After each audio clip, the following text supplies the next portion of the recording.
سلام علیکم مردم شریف تاجیکستان. نام من ایوب.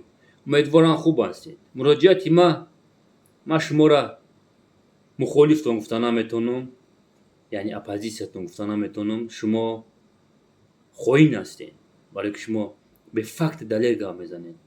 شما دروغ میگید. شما آرامی این ملت نمیخواید. دوستان عزیز، 95% پشیمانه امروز یک خائن نوشت در تلگرام، نمشانه میگیرم. این آدم نیم سال پیش میخواست با وطن بر بگرده. من خطیش ساعت گپ زدگی هستم. نه که محمد اقبالی چورتیک نماندش فهندش کرد. این آدم اوژه زیدی اقبالی گدای سارمینی اوژه گپ زده است. اقبال ایسو گوش کنید خشواک группа بسیار экстремистов و نظریه تروریستای запрещено در جمهوری تاجیکستان і در Российской Федерации. همه شما را این شما پشت پنجره‌تون میبره. ما گفته بودم یک تا عبدالله بود گجاشی در یک افیری چورتی که اقبال برامد просто گفتش که تو یک کریس آدمی، تو یک شما آدمی، تو بزی گفت گجاشی نام آدم بشینین یک فکر کنین. در یک رازبورشون در تیک توک группа بسیار экстремистов و نظریه تروریستای запрещено در جمهوری تاجیکستان وطن عزیز ما و شما مردم شریف تاجیکستان. وقتی که رازبورشون میشود группа بسیار экстремистов گفته که ای انگلیسا شما بز هستین. شما این مردمی که امروز برآمده زیدی که بوده زیدی حکومت جمهوری تاجیکستان یعنی مخالف یخلش مخالف میگه باور کنین چقدر ما را قهر میکنه. صف آدمایی که نه عقل داره نه تمیز ما مخالفه. شما خودش میگه که ما مخالفه. شما هست شما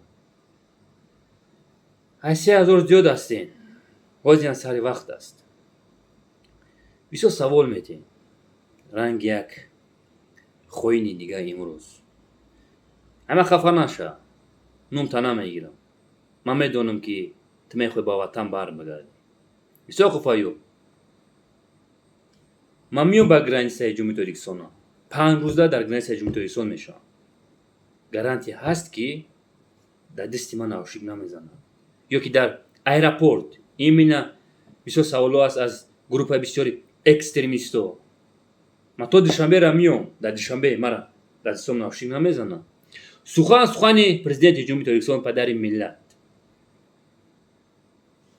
بخشش بپرس. بیا زندگی کن. زندگی تا پیش بر. وقتی که در دستون نوشنیک زدن آوردن تون بخشیدن نمیشین شما.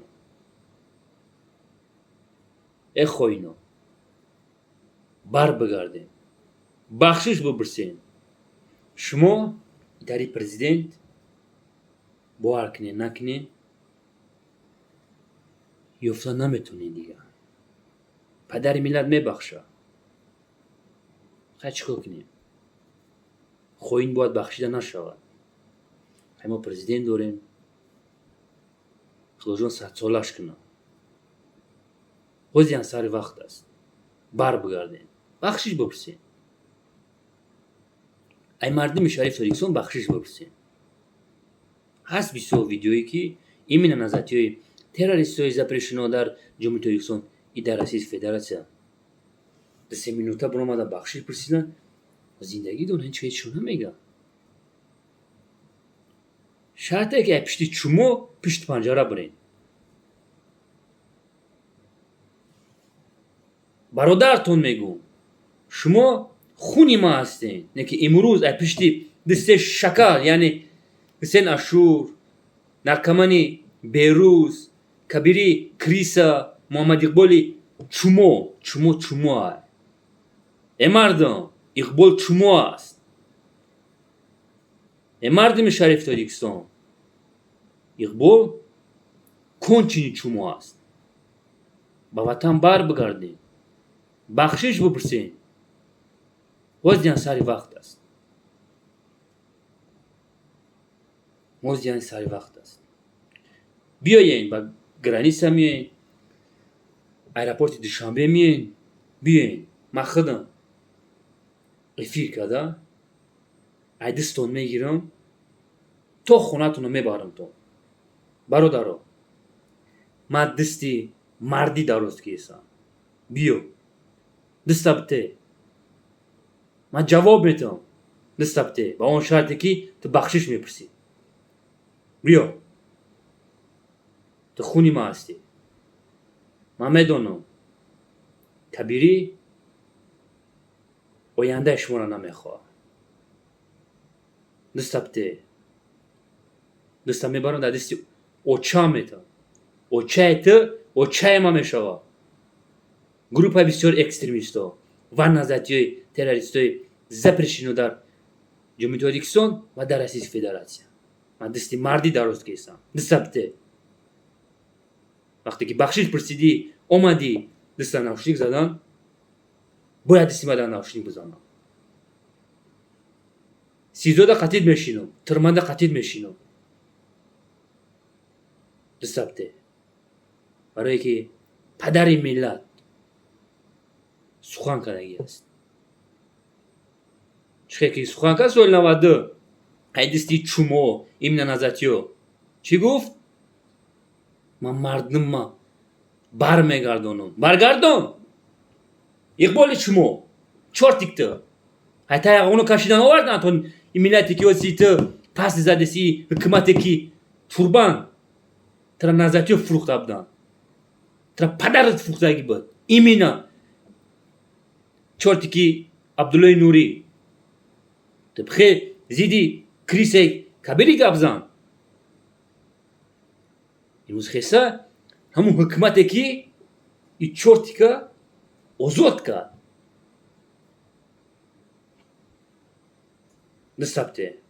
برادر دستا میگیرم با گفتیسم در آخری گپم. گجای در باشی نباشی. ای گرانیسه در ایرپورت دستا میگیرم میرم دستا در دستی اوچا میتم. با میگم اوچای شما اوچای ما میشه. با اوچای ما اوچای شما میشه. یک شما نامردو امروز برآمده مدل توجیه پس زدیسین.